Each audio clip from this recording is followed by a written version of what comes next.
السلام علیکم ورحمۃ اللہ وبرکاتہ۔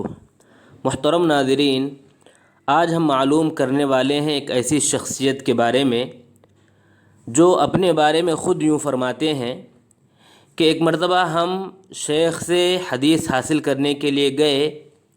وہاں پر معلوم ہوا کہ شیخ بیمار ہیں، تو واپس لوٹ رہے تھے، بازار سے گزر رہے تھے، بازار میں ہم نے مچھلی دیکھی، اچھا لگا، کھانے کے ارادے سے مچھلی کو خرید لیے۔ مچھلی کو لے کر جب ہم گھر پہنچے تو دیکھا مجلس میں بیٹھنے کا ٹائم ہو چکا ہے۔ ہم مچھلی کو چھوڑ دیے اور مجلس میں چلے گئے۔ پھر دوبارہ موقع ہی نہیں ملا مچھلی کی طرف پلٹ کے دیکھنے کا، اتنا بزی ہو گئے مجالس میں اور علم حاصل کرنے میں کہ 3 دن گزر گئے۔ 3 دن کے بعد دیکھا کہ اگر اس کو ایسے ہی چھوڑ دیا جائے تو مچھلی خراب ہو جائے گی، اس لیے ہم نے کیا کیا، اس کو بغیر پکائے کچا ہی ہم نے کھا لیا، کیونکہ ہمارے پاس وقت ہی نہیں تھا کہ ہم اس مچھلی کو کاٹیں، بنائیں، پھر کھائیں۔ اتنا ٹائم ہی نہیں تھا ہمارے پاس، اور نہ ہی یہی ٹائم تھا کہ ہم کسی کو دے دیں تاکہ وہ ہمارے لیے مچھلی تل کے رکھے گا اور ہم کھائیں گے۔ سبحان اللہ، یہ ایسی شخصیت ہیں جن کو علمی دنیا میں ہم اور آپ ابن ابی حاتم کے نام سے جانتے ہیں۔ آپ ہی فرمایا کرتے تھے کہ انسان جسم کی راحت کے ساتھ ساتھ علم کو حاصل نہیں کر سکتا۔ اگر علم حاصل کرنا ہے تو جسم کو حلم سے کام لینا پڑے گا، یعنی برداشت کرنا پڑے گا۔ ابن ابی حاتم رحمہ اللہ، جن کا مکمل نام یوں ہے عبد الرحمن بن محمد بن ادریس حنظلی الرازی، ابو محمد کنیت ہے، ابن ابی حاتم سے مشہور ہیں۔ اصبہان میں پیدا ہوئے لیکن بعد میں رے کی طرف منتقل ہو گئے، اسی لیے رازی کہا جاتا ہے۔ 240 ہجری میں پیدا ہوئے۔ بچپن میں اپنے والد کے زیر تربیت بڑے ہوئے۔ آپ کے والد ابو حاتم رحمہ اللہ نے آپ کے اندر علمی اور دینی روح کو مکمل طور پر ثبت کر دیا۔ بچپن ہی میں حافظ قرآن ہو گئے۔ خود ابن ابی حاتم اپنے بارے میں یوں فرماتے ہیں کہ ہمارے والد صاحب نے مجھے اس وقت تک حدیث کی طرف متوجہ ہونے نہیں دیا جب تک کہ میں نے فضل بن شازان رحمہ اللہ سے قرآن نہیں پڑھ لیا۔ 255 ہجری میں پہلی مرتبہ جب آپ 15 سال کے تھے، اپنے والد صاحب کے ساتھ آپ علم کو حاصل کرنے کے لیے نکلے، اور فرماتے ہیں کہ میں اس وقت بالغ بھی نہیں ہوا تھا۔ جب میں ذوالحلیفہ پہنچا تو وہاں پر جا کر میں جوانی کے دہلیز پر قدم رکھا۔ محمد بن عبد الرحمن المقری سے علم حاصل کیا۔ 260 ہجری میں مکہ کی طرف گئے، وہاں پر محمد بن حماد طہرانی سے علم حاصل کیا۔ 262 ہجری میں شام اور مصر کے ساحلی علاقوں کی طرف رحلت فرما کر وہاں کے علماء سے علم حاصل کیا۔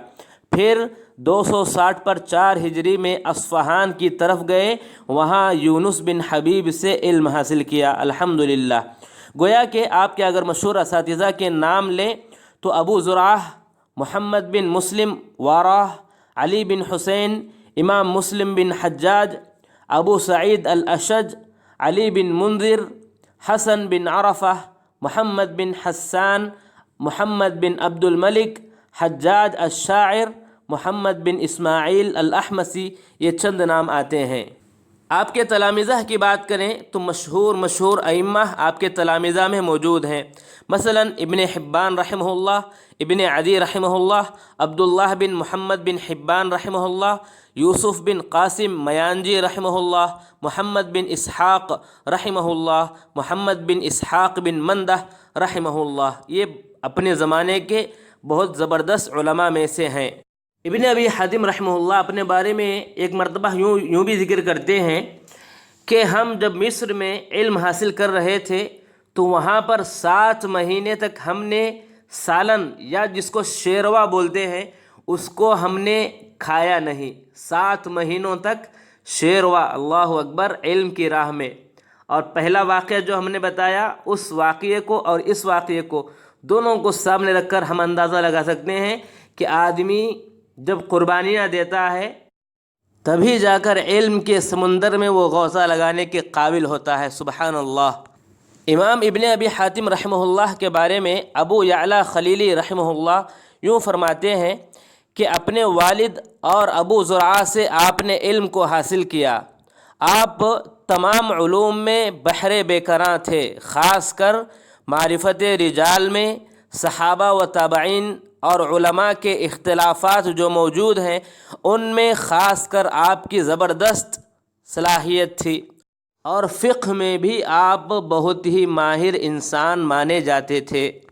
امام ذہبی رحمہ اللہ یوں فرماتے ہیں کہ ابن ابی حاتم رحمہ اللہ اس سمندر کے مانند ہیں جس میں اگر چند بالٹیاں گندگی کی ڈال دی جائیں تو اس سے اس کا کچھ فرق نہیں پڑتا۔ اسی طرح امام ابن ابی حاتم رحمہ اللہ بھی ہیں سمندر کی طرح۔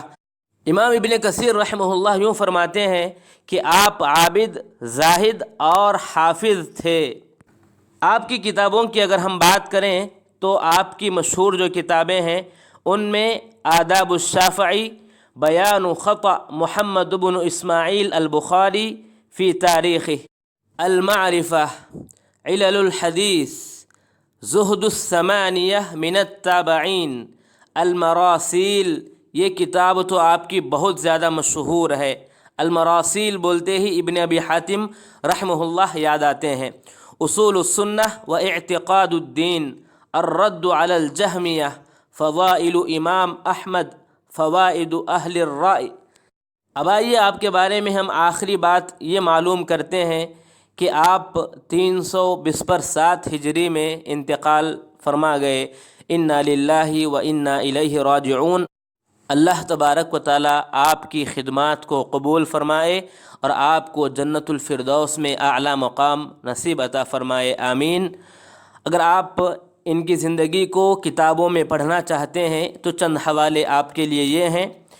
کتاب الانساب سمعانی رحمہ اللہ کی، جلد نمبر 4 صفحہ نمبر 280 پر 7۔ سیر اعلام النبلاء امام ذہبی رحمہ اللہ کی، جلد نمبر 13 صفحہ نمبر 250۔ تذکرۃ الحفاظ امام ذہبی رحمہ اللہ کی، جلد نمبر 3 صفحہ نمبر 820 پر 9۔ البدایہ والنہایہ، جلد نمبر 3 صفحہ نمبر 830 امام ابن کثیر رحمہ اللہ کی۔